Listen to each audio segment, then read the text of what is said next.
Hello and welcome to the Anime Explorations Podcast, a monthly anime book club podcast. My name is Alex. I'm Tora. I'm David. And each month we watch a anime series and then talk about or movie, but in this case it's a series and talk about it. But first we talk about news that's happening in the anime industry thus far, and other stuff. We've had since last time, the nominees for the Anime Awards came out.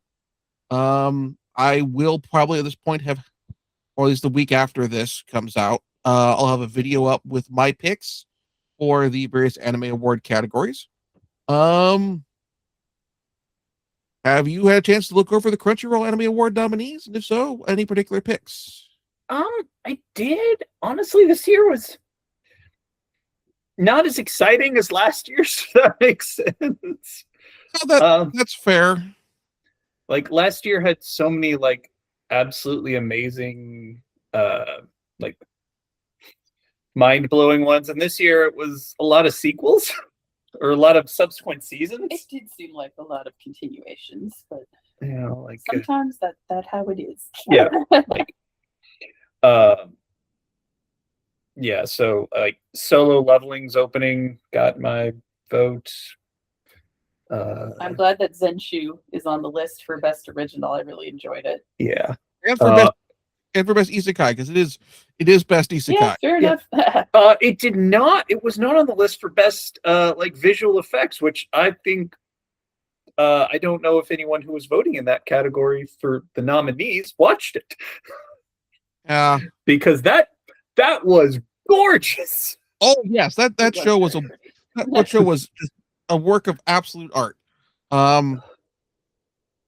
As you would expect from a show whose main character is an animator. Yeah. Gotta celebrate the animation. And just so full of references. And I appreciate for like the best for the must protect at all cost character that you provides a variety of interpretations of that category name. Because on the one hand, you have Anya Forger. On the other hand, you have Mao Mao. Like I'm not gonna lie, Anya got my vote again. Take care of herself. No, the problem is that Mao Mao you have to protect from herself. Mao Mao's not this girl needs to be protected from others. It's this girl needs to be protected from herself. Like hence the recurring joke of Jinshi saying, "No, spit it out, give."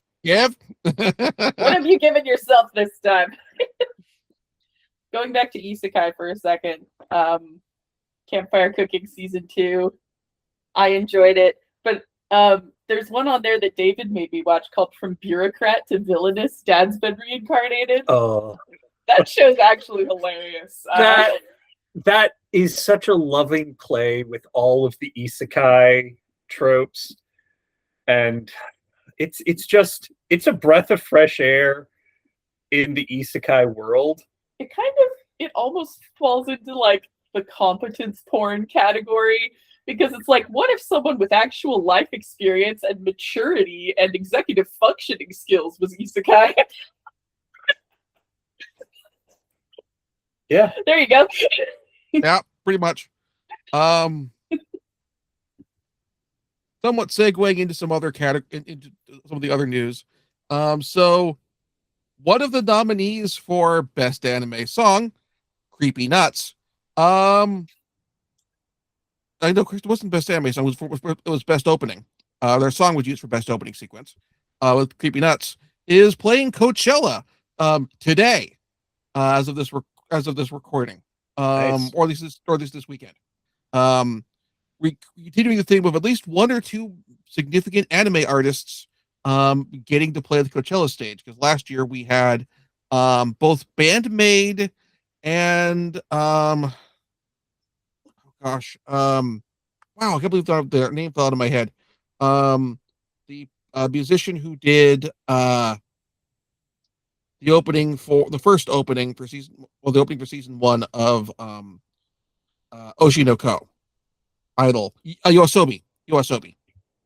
We had Yoasobi and Bandmade earlier. So like appreciate seeing which the continuation of anime bands making it onto the Coachella main stage. Saw that there's an Ina the End song for best song. I love her. She's great. Mm-hmm. But my vote would go to In Bloom from the Apothecary Diaries. I had to go and download that song. Yep, like if I remember right, that's not an opening or closing. That is a dramatic moment is when that's used. If I remember right. I think was it also an opening? I don't remember. I think it was, but I could be wrong. I'm terrible with songs. I have the song on my phone. I saw Okay. Bump of Chicken was on here somewhere, and I can't get over that band name. That's pretty great. Well, no, that was the second season opening theme. I thought that was the song used for the I try not to spoil it, for the dramatic moment at the second season, or let's just call it the dance. Oh, okay, yeah. That dramatic moment of the second season. Yeah. But yeah, with Bump of Chicken, because that was the song they did.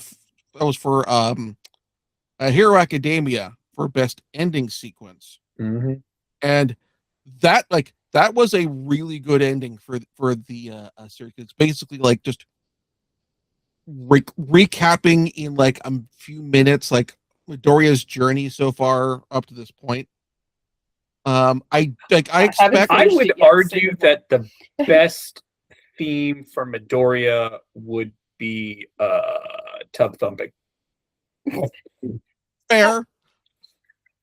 Might be pricey to get the rights to, but absolutely it would. There's a lot of drinking in that song, though. You don't really see Midoriya slamming him back.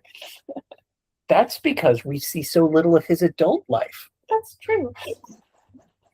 That is a boy who has so much trauma. I can only imagine he is at the bar with Bakugo every Friday.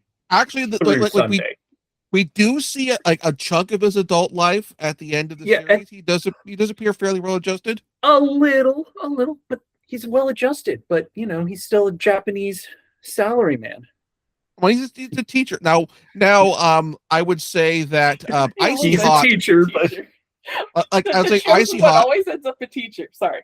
Like Icy Hot, on the other hand, absolutely, between also trauma that he's seen and family issues, and his ability to make any drink on the rocks whenever he wants. Mm-hmm. Oh yeah. Honestly, it's just so easy to imagine an AU where Todoroki is like the bar owner, who's always behind the counter, polishing glasses, serving. Dark Shadow and Tokuyami just lurk in the corner. They're always in the booth in the corner. No, here's the thing. Tokuyami, I absolutely see is in the corner. But Dark Shadow, I can imagine he's on like the karaoke stage. And Tokuyami is just like covering his face like he's not. You're right. Dark Shadow's like, let's get wild. It would work. We have gone so far away from the Anime Awards. Sorry. Yeah, that's okay. Other new stuff. One minor thing.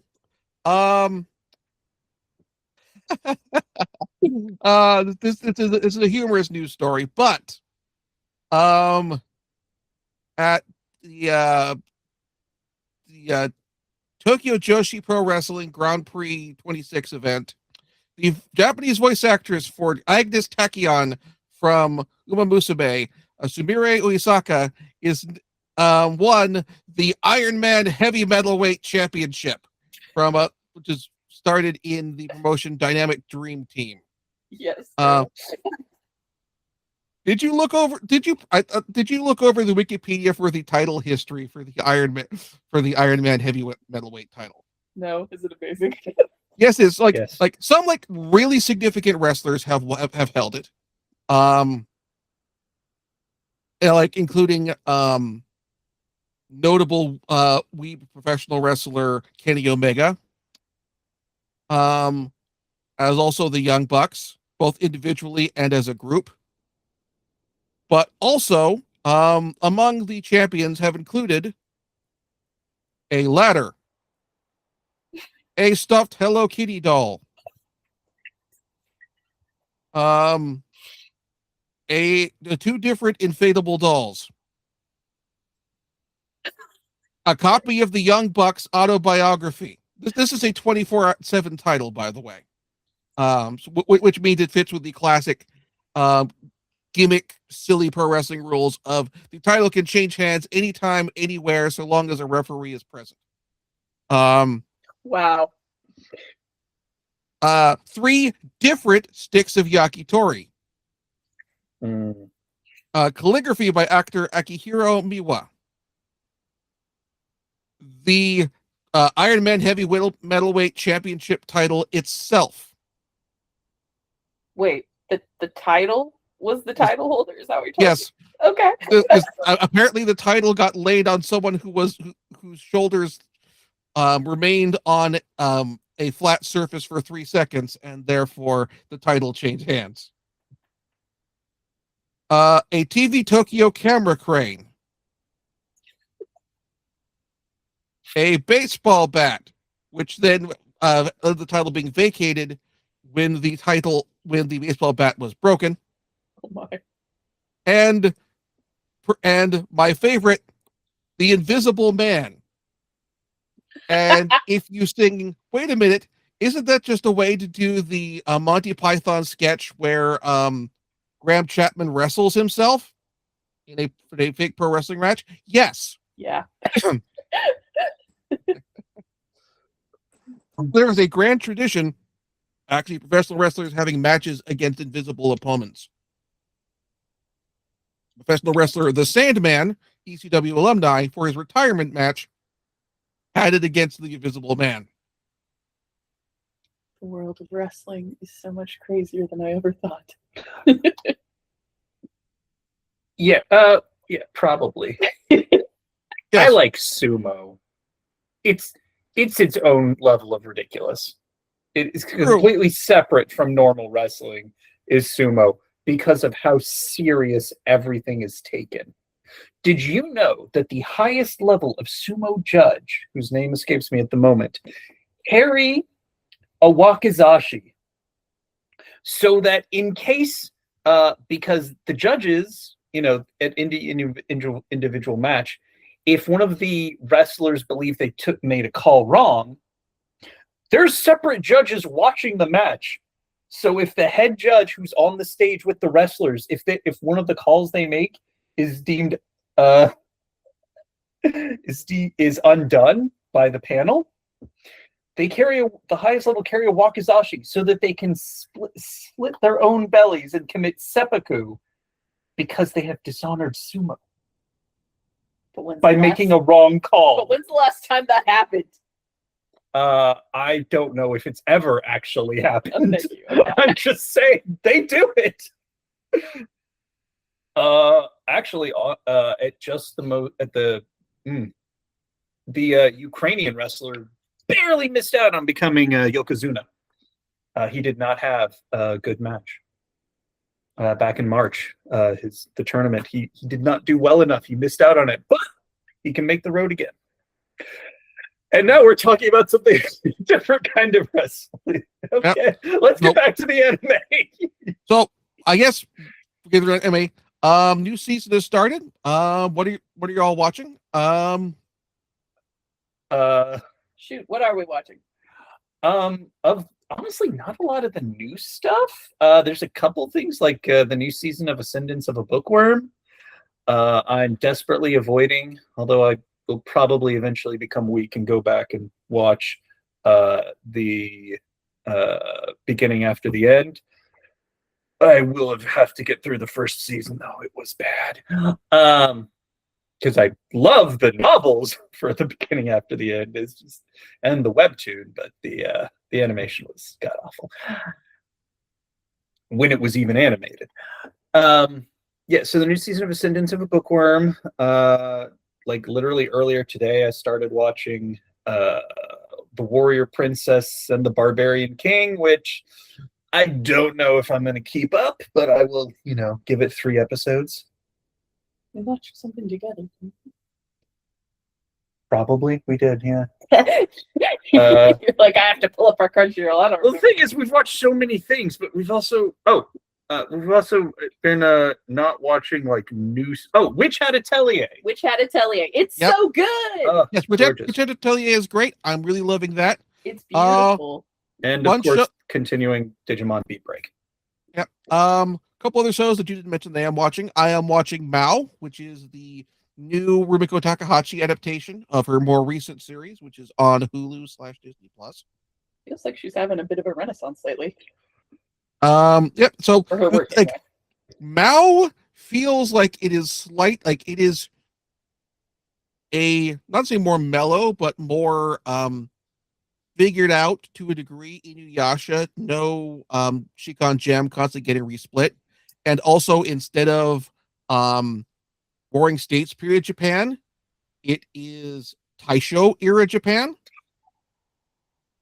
I just remembered the other show we were because you mentioned Renaissance. It's Demons of the Shadow Realm. yeah, the new Hiromura Harasawa. So Demons of the Shadow Realm. so that one is good. I started watching Botan Kamina Fully Blossoms When Drunk, which I basically describe as the Booze Yuri anime, Fun. which is also airing the same day as the anime adaptation of The Drops of God, making for the 3rd adaptation thus far of The Drops of God, between the J-drama version, the Apple TV Plus version, and now the anime version, which the animation, at least for the first episode, was kind of iffy, which was unfortunate. Food. Like some of the liquid pouring stuff in particular was not great. Which, when it's an anime, It's about booze and they can't do pouring liquid. yeah, it's like they decided to do it with CG, and the CG didn't look quite right. No, that's unfortunate. But also, what I'm watching is on YouTube for free, so anyone can watch it in North America. Akane Banashi. It's also going to be getting a Netflix release later with a dub, but right now it's coming out week to week on YouTube with English subtitles. This is the Shonen Jump Rakugo anime. It is really good with really good animation, voice acting performances. I feel like because it's on YouTube and not necessarily being surfaced in the usual ways, even though it's available for free, it is probably in a position to get slept on, which is unfortunate. Hopefully, once the dub comes out, it will on Netflix. It'll pick some of the audience back up, but people should definitely be checking that out. Qu'est-ce que c'est, Rakugo? What's that? Game? Game? So this is the storytelling. This is the Oh, sorry. I was thinking of just Go. Rakugo. Yes, the comedic storytelling. I've shown you so many things of Sunshine Song. Yep. yeah. So I don't know what. I was thinking of Hikaru no Go. What? He'll go from Shonen Jump. Yeah. To Go. Man, that was. But yeah, Akane Banashi is great. Definitely recommend checking that out. But speaking of another show that checking out and of the absurd, admittedly we bounced away from our 2 different super absurd topics. But look at now. Let's talk about Pop Team Epic.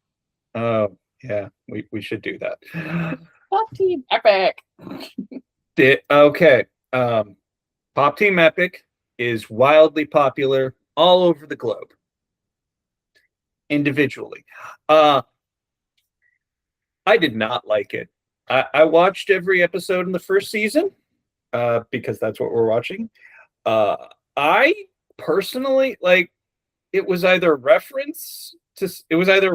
Usually I got. Sometimes it's like I know this is definitely a reference to something, or it was just look how random this is.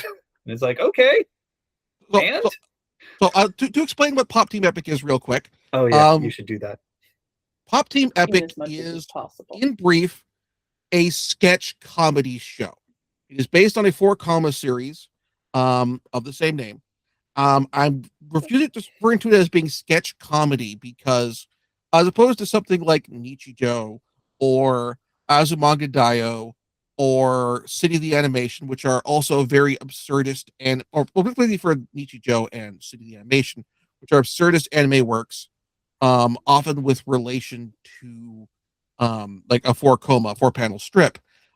There is no narrative continuity or cast of characters within a set world that is done here. Or There is cast of voice actors. Yes. Instead, Pop Team Epic has a series of sketches running over basically about half of the usual time slot, and it does it twice.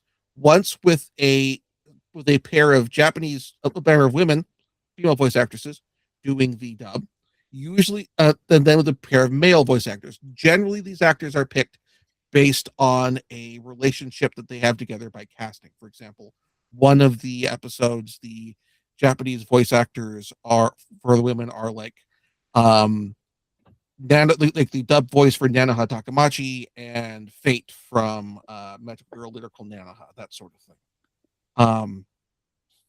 And our two main characters are Popoko and Pipimi.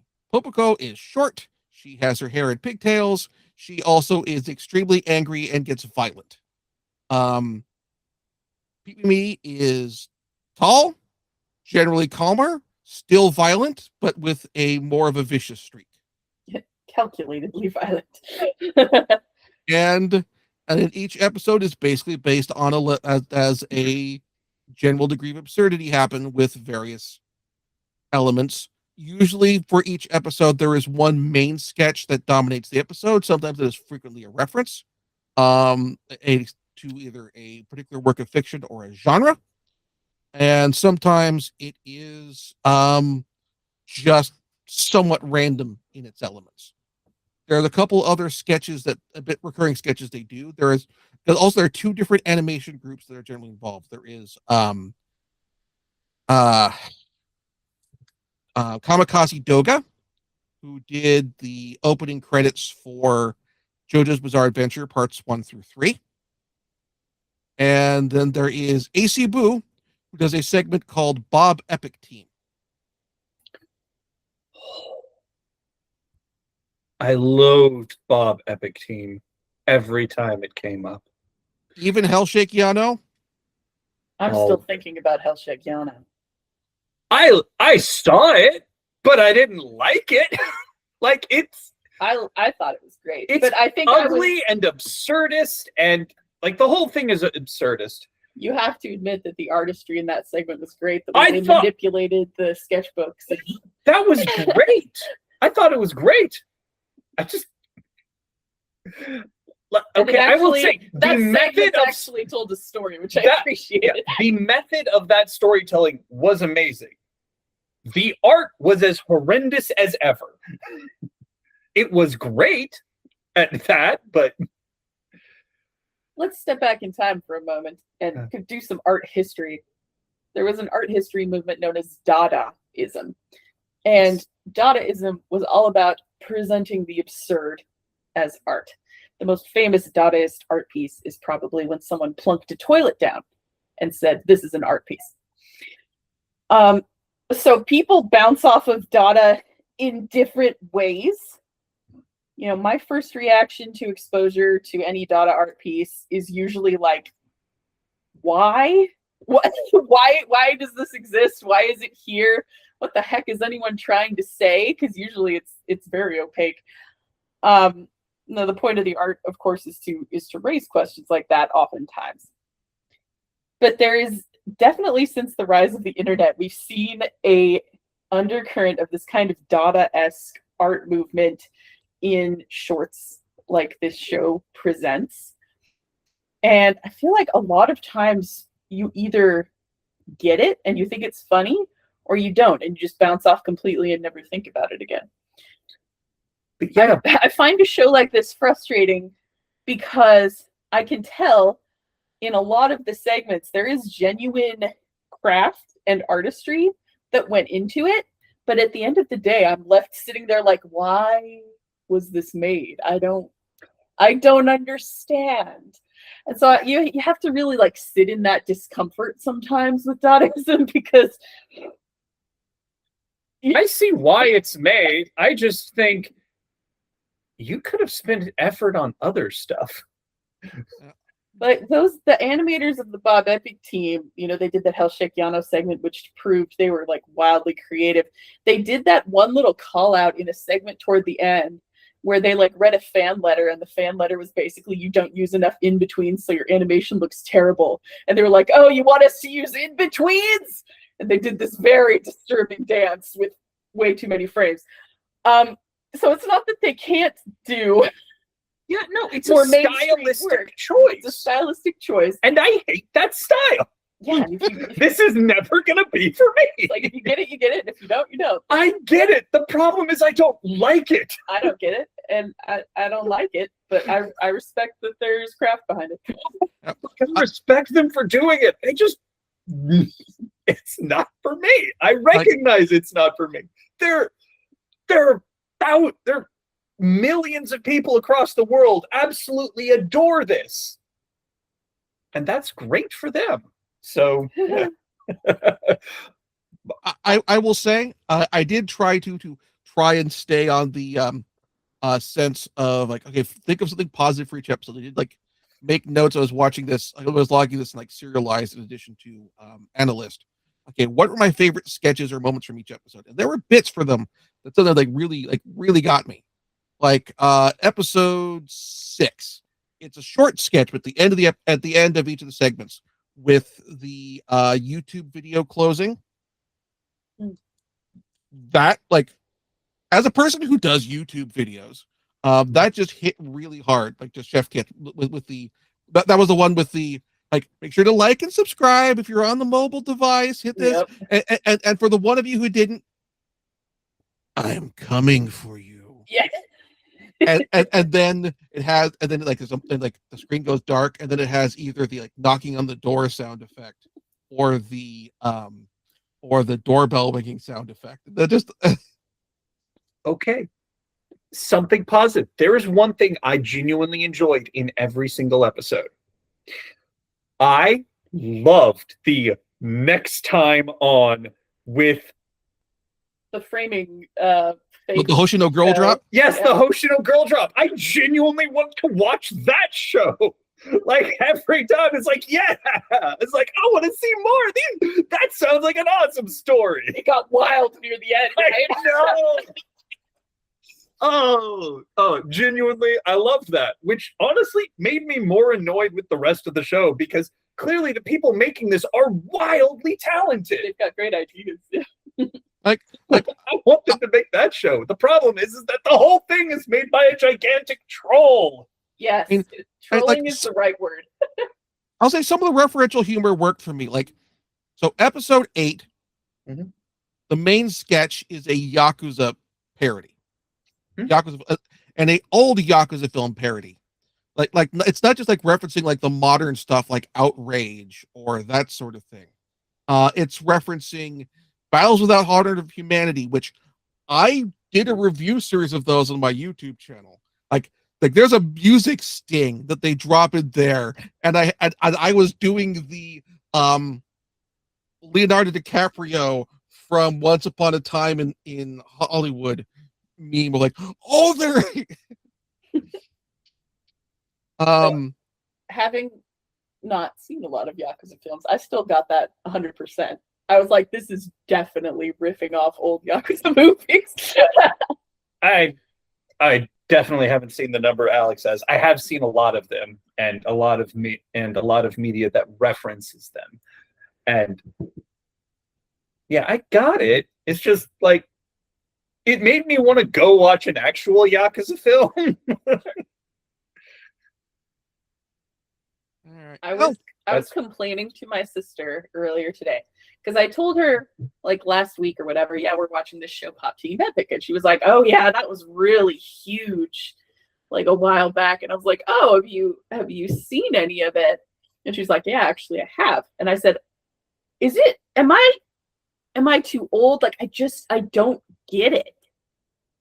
And she looked at me very seriously and she said, all I remember is it was super hilarious when I was baked. So it's like, I don't know if that makes it better or worse. Like, As someone who you have to be in an altered state to get all the as someone who has never been baked, yeah, maybe. Oh, I one will of the- admit there are a number of movies that some people absolutely adore, but they're stoner films. So I've seen them and I'm like, it's not that great. Actually, one other segment that I really liked, like consistently, is the Japan and Mignon segments. Yeah. Which Okay. was basically Those are the ones with the French animators, right? Yeah. yes, the French animator basically just making jokes about France and Japanese people visiting France. Yeah. I kind of felt like it was I had complicated feelings about that segment. I kind of understand French. I speak it like at a Yes. beginning to intermediate level. So slight Yes. bilingual bonus. But yeah, I was like, well, this seems very pointed. Is it okay for me to laugh at this? Like it was good humored enough, I think. But I was also on the outside of both the in-group and the out-group for the humor, so I was kind of like, all right. Well, remember, you also have to. Nothing exists on its own. The Japan Mignon, it is in the middle, or usually actually towards the end, of an absurdist series of sketches. Yeah. So one has to take it as an absurdist piece. I mean, it was. What I'm saying is like, this is The show made me feel alienated because so many times I was like, I don't get the joke. Either because I didn't know the reference or because it was so culturally specific that I didn't get why it was funny, or I just didn't get it at all. Like, what's happening? You have to remember, a lot of the time, there is no joke. And that can be like, there is no payoff. Like, most explicitly, that ending when Popoko is getting ready to smash the alarm bird. The cuckoo clock. Yeah, when the bird comes out, getting ready to smash it in 30 minutes. And there's no payoff. It's like there's no punchline. I was like, okay. Just gotta stand there for 30 minutes. Cool. It's very much there's two things in the world I hate the most. The first is abandoned punchlines. Exactly. There is no payoff. And that itself is the joke. Yeah.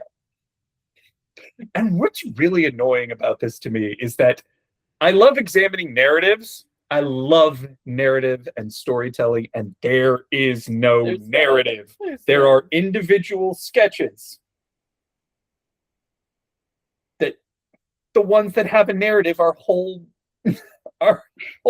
plot references. So it's like, yeah, this is that plot. This is that plot. This was Yakuza. This was Cool Runnings. This was... Except it was skeleton. There was a brief Skyrim moment. I got that one. Yeah. So, yeah, absurdism and references. So this is a interesting question here, is related to this, because one of the thoughts I had for this, when I think about this, particularly with like what had me like eventually had me warm up to Bob Epic Team to a degree, is I was thinking about Bob Epic Team in the context of the Gilliamimations from Monty Python's Flying Circus. Actually, I think Monty Python is a very apt thing to bring up in this context. Yeah, I've got some bad news for so many of our listeners. I do not like the majority of Monty Python. I think that it has become unfunny with time, and that, yeah, I do not enjoy the majority of. Have you lost your love for the classics through overexposure over many years, or are you Here's talking the about stuff? is there any new Monty Python? Not really. Like some works, like Monty Python, The Holy Grail, I knew the entire script before I ever saw the film because of people who would not stop quoting it. The fact that the film literally ran out of a budget and they just stopped and had some police arrest the entire crew. It's like, okay, that's an absurdist ending. That's actually, yeah, the way I had to grapple with that the first time I actually watched the movie, I was like, wait, that's it? But what is very similar to the feelings I get watching Pop Team Epic. The wait, what? What? What? And is it supposed to be funny and I'm not getting it? What just happened? It's absurdist. Yeah. And I am not an absurdist humorist. Which, I mean, don't get me wrong, Monty Python and, Pop Team Epic have some bits that I genuinely enjoy. But certainly in Pop Team Epic, there were no laugh out loud moments for me. Okay. There were, oh, that's good. But I think that's the closest I ever got to genuinely laughing at the show. I laugh. But that's me. Yeah. And there are so many people who love this. So I can't say don't watch this. I can only, like, if I'm talking, okay, I to our wonder listeners. if there's like a social element to absurdist humor like this, where like, if this is like a video on the internet and you watch it with your friends and then you're all together and you're all saying to each other, what was that? What even was that? And then it becomes funny for you because it's also like a collaborative collaborative experience. Yeah, exactly. And maybe if you and your friends are stoned out of your gourds. Maybe. Yeah. But that's a whole other like kettle of fish, is the effect of who you watch comedy with and how it changes how you watch comedy. I've always felt that if comedy requires a laugh track, either provided by the show or provided by people around you, if it can't make you laugh on its own, is it funny to you? I find that statement kind of weird and reductive. Because usually the funniest writing was on sitcoms, that they would just have a laugh track, like out of tradition. It doesn't mean the writing wasn't funny. Okay, but here's the problem, is that usually laugh tracks, when done with a studio audience, they're genuinely laughing. But then there are shows who have laugh tracks that are provided that aren't filmed live, like Big Bang Theory, that if you remove the laugh track, it's just not funny. You're laughing because you're hearing laughter. You're laughing with people. And once again, it becomes that collaborative experience. Sometimes. Yeah. I don't think Pop Team had a lot of laugh track, though. It did not have any laugh track. Yeah. I'm just going with, the various, if you need other people to make you laugh, is this funny?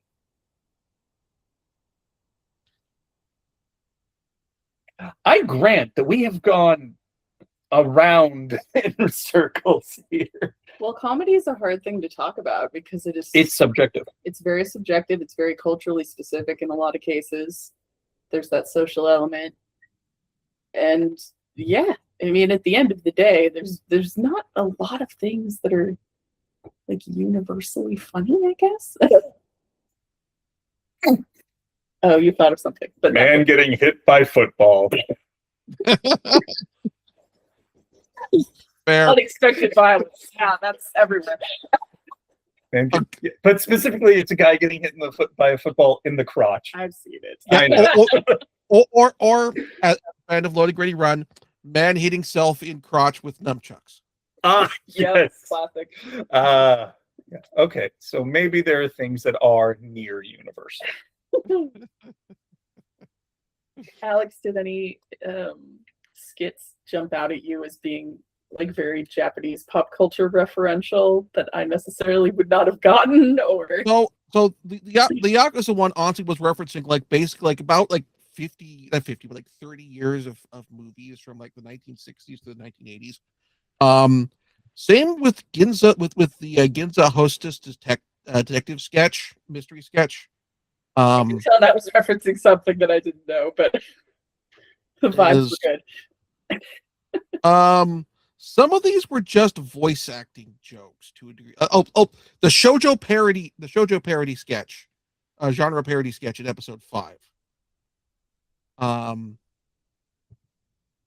But yeah, like a few of them were also like just like voice actor jokes. Like there was the part 3 of the documentary, where they have Noria Wakamoto in the Japanese dub voicing Pee-Pee-Me. Noria Wakamoto is very like Brian Blessed, but Brian Blessed, what if Brian Blessed also was known for being able to do like a big vicious streak? Nice. And that worked really well for that, I think. And the drum solo bit from episode 9 was like actually pretty fun. It was part of like the musical number kind of thing, or like a random over the top drum solo ends up kicking in, which was amusing. But yeah, like this is definitely like I agree with like I brought up like the Monty Python comparisons, like with Monty Python's Flying Circus in particular, some sketches for episodes like a major focus, and a lot of people will latch on to it and be the thing they remember, like How Not to Be Seen. Sometimes the major focus sketch doesn't land well, but then a smaller sketch during that's a smaller part of it will catch hold. So this is definitely a case where like if you're into like rapid fire sketch comedy, this is definitely like putting aside the whether or not it's you're in an altered state of consciousness, whether it's weed or booze or whatever. Even putting that aside, if you enjoy like rapid fire sketch comedy stuff with maybe like one slightly longer sketch serving as a kind of centerpiece of the episode, Pop Team Epic definitely fan of Vine back in the day. Oh yeah, but like if you miss watching silly comedy sketches on Vine, Pop Team Epic definitely does that for you. But yeah, like the example like the shorter sketches, like I kind of got a bit of a kick from the Cuckoo Clock sketch. Also sometimes like having something else you're reading in comparison to it, or not comparison, but like around the same time you're watching the show could have bits land different. Like there's a joke, like a brief one-off joke, one episode that involves a guy doing dramatic sitting on a bicycle, and Pee-Pee-Me yanks the seat out of the way. And I watched that shortly after having listening to the audiobooks of Lord of the Rings, shortly after the fight with Sam and Shelob. And I had a moment of watching, like, wait, Shelob literally did that. Shelob and Sam really did that. Like the climax of the fight is Shelob does this big jump, like, I'm gonna squash this guy who I know, and then Sam just goes, okay, I'm just gonna hold up my elven pointy sword. And she's just gonna impale herself on it, like the guy landing on the bicycle. Luckily I have a sharp stick. It reminded me more of Lucy and Charlie Brown with the football when she takes it away at the last second. Also that. Yeah. And so like it's so I get that had a different landing for me than if I hadn't been reading something else around the same time. So like I'm glad I watched Pop Team Epic. I finally had the chance to watch it. I don't know if I'm gonna move on to the other seasons or that sort of thing. But I think that was a enjoyable I found enjoyment in watching it. Not like I didn't like every episode wasn't absolutely hilarious. some episodes I didn't like. I didn't like the first episode very much. I think the other thing that I would mention with this is I did not binge this show. I watched Yeah, it. we could do like 2 at a time. We did 2 at a time. Yeah, like But- 1 or 2 episodes at a time. That's basically about what I did as well. Because binging this feels like it's the kind of thing that's like, oh, you are going to burn out. I will say, because each episode is the same twice, with subtle differences and different voice actors, it felt longer than it was. And I didn't really appreciate that about the work. I did not like the first episode at all. I do think it improved for me in places. Yeah. Not all. Like after the first episode, we turned to each other like, I don't think I can do this. No, this isn't just not funny. This is genuinely unpleasant. It did get funnier. less unpleasant. This is one of those things I make did me ask, like, am I too old? I did like the isekai parody in the second episode, both with the deliberately half-finished animation. Yeah, that was with the and then with the voice actors for the fake isekai show clearly doing different improv for each one. Like making fun at the production process for sure. Like that I got a bit of a kick out of that.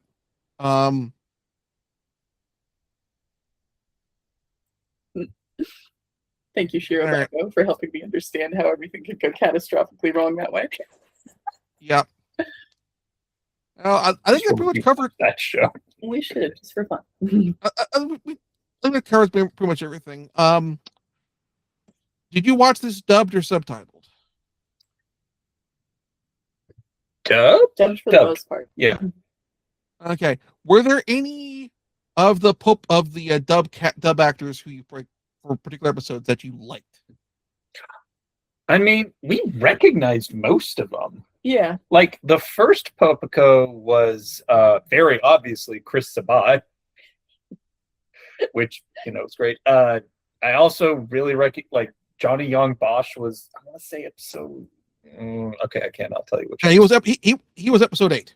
Okay, I wanted to say 7, but yeah, but yeah, like these are great voice actors. Recognize most of them, but they, it's like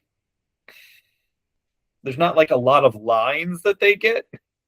I love how they had all of them stand in front of the microphone and just say "Pop Team Epic" in as many different ways as possible for the little in-betweens. Pop Team Epic. Pop Team Epic. Exactly. It's like an audition tape if you put them all together. Epic. It reminded me a bit of, so there's a bit from a sketch television series. You may have seen this clip. It's of Patrick Stewart going mild shock. Can I give an expression? As it means? So that is from a comedy television series. I actually mindfully found the clip of the scene where he plays this kind of loose cannon news anchor, and he's late for doing an interview or something for the show. The show isn't ready, so he's going to interview himself. And that's from a bit from the beginning of the episode. Like, okay, so I need to put together. So, all right. So before I record the questions, let's record my reactions in advance. So here's all my different reactions. We'll edit them together. Like mild shock, and then one of the favorite one thing that should have been memed but didn't was him going coquettish. That's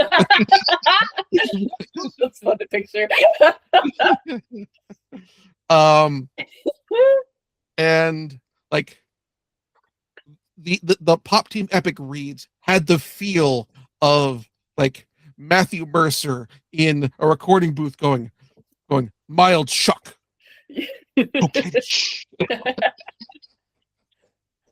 That sort of. Now do one where you're just screaming. Okay. All right. Oh, next month, we're moving to something. I was going to say this. next month, time for something completely different. Woo! The our final year of Summer of JoJo.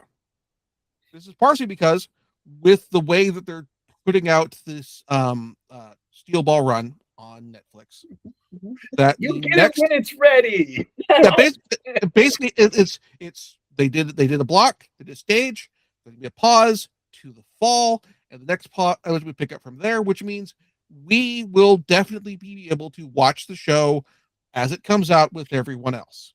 So we will be caught up. Yay! But first we have to actually get caught up by watching the final arc of, I guess we call it JoJo Classic, Stone Ocean. Because our beloved creator keeps getting tired of finding increasingly implausible ways for Jotaro to not be there to save the day.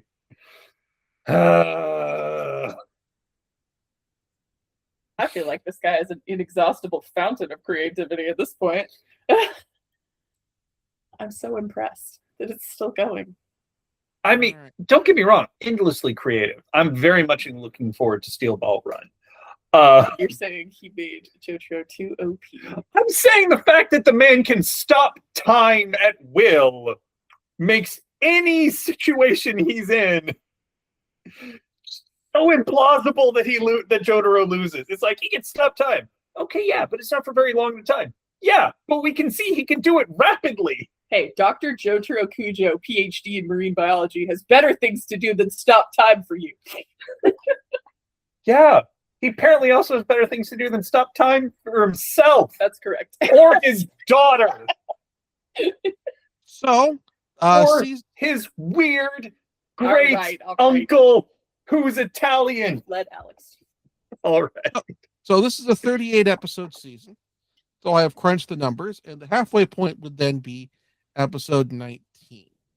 So next month we will be covering episodes 1 through 19 of Steel Ball Run. I'm very vaguely apprehensive. You mean Stone Ocean? Sorry, yes. Stone Ocean, rather. Yes. Vaguely apprehensive to watch this from a feminist perspective because there's all more female characters now. Are they going to act just like the male characters in previous seasons? We'll find out. Here's my question. I know this one is set in the prison. How much is it influenced by Orange is the New Black? Is this actually going to be anything like the actual American prison system?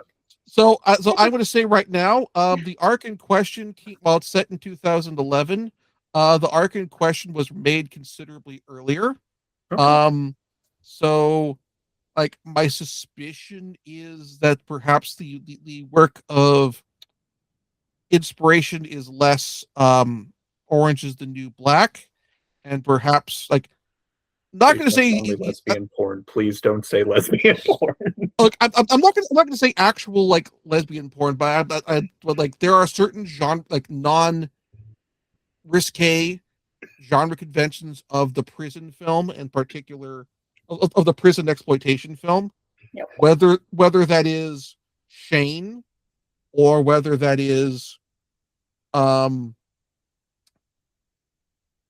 the film from Academy from the Academy Award winning director of Sounds of the Lambs, Caged Heat.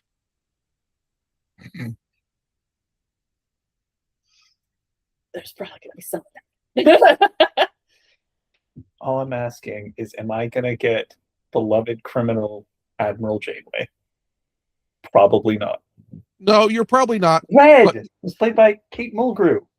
I don't think she's gonna be in it. Yeah, no, obviously not. I meant the archetype. I feel like Kate Mulgrew could absolutely voice a JoJo character, though. Probably yes. Yeah, I definitely want that. Yeah, but like I suspect this is going to be leaning more on as much as JoJo leans on particular genres of film, and that like starts from there and then goes in a radically different direction. Like I could see that see this starting out like referencing like again like I bring up Cage Heat because like Jonathan Demme, legitimately Academy Award winning director, started out with Corman, did and did Caged Heat. And like this was like the women in prison genre was a huge thing that for a long time.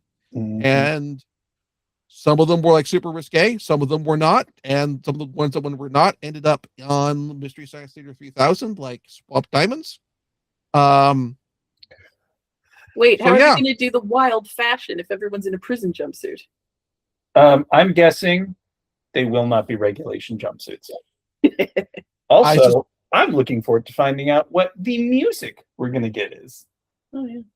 Oh, yes, both in terms of what our closing credits song will be, and in terms of the names and character references and stand names, so to find out what was what was Araki Sensei listening to while he was making this manga. And that alarm means our time is up now. No, it doesn't. Okay, so until next, but so yeah, link. I don't need to link to this one for where it is. It's available for watching on Netflix. This is at the point where basically all of JoJo was coming out on Netflix at this point. If you enjoyed the show, please like and subscribe if you're watching this on YouTube, or back the Patreon at patreon.com/count0or. Patreon backers get access to edited versions of my Let's Plays and of the podcast and my blog posts and all sorts of other stuff up to 1 week in advance. And if the monthly subscription doesn't fit your budget, that's fine. I have a Ko-fi at ko-fi.com/count0. That also works too. Whatever fits your budget. Email us. Yes, email us at animeexplorationspod@gmail.com. Or heck, just post in the comments on Bureau42.com or on the blog. Email me if you're still thinking about Hellshake Yano. But yeah, no emails yet. So please send emails so I can read your emails and talk about them on the show. Otherwise, thank you all very much for listening, and we will be back next month.